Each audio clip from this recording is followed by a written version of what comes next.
po ako ang Mindanao.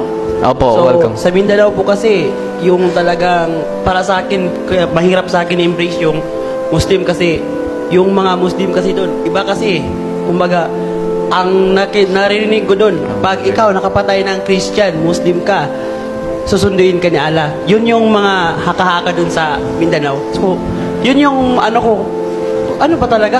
Oh, mashallah. So, medyo magulo yung ano ko talaga. Inshallah. Sa Mindanao. Kabayan, saan kayo sa Mindanao? Sambuanga po. Zamboanga, oo. Lugar ng mga lubrigat.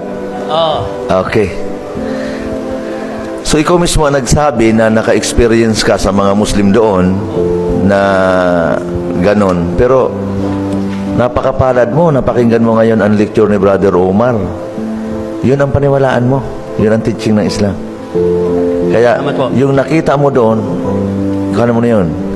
Ako, dati akong Christian, sasabihin ko sa'yo ng diretso, kung tumingin ako sa mga Muslim, hindi ako Muslim ngayon. Ang tiningnan ko yung aral ng Islam. Kaya pinapayuhan kita, tingnan mo, i-judge mo ang Islam sa aral, huwag sa mga Muslim. Hindi namin dinideny, may mga pasaway na mga Muslim. Alam mo kung bakit? Dalawa ang nakita kong dahilan kung bakit may mga pasaway na Muslim. Una, akala ng mga Muslim namin from Mindanao, ang pagiging Muslim na mamana. Sabi ng anak, si Papa Muslim, si Mama Muslim, Muslim din ako. No. Kung si Papa mo pala doktor, Mama mo doktora, lahat ba ng anak doktor-doktora? Mag-aral din kayo ng medisina para maging doktor-doktora din kayo, mga anak.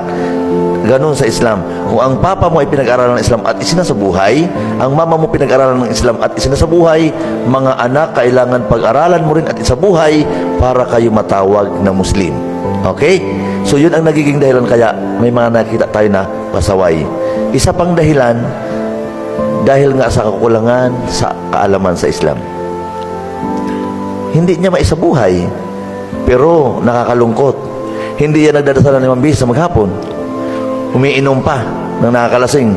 Sabihin mo hindi Muslim, patayin ka niyan. Ha? So ngayon, mapalad dyan, napakinggan mo ang basic na pinaliwanag ni Brother Omar. So, ito ang paniwalaan mo, ha? At tanggapin mo ang Islam.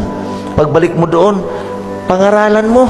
Sila ikaw. Ba, malaking reward yan. Okay? Salamat po. O, ano, Brad? Welcome sa Islam? Opo. Laban o bawi? Laban po. Allah. Allahu Akbar. Mashallah.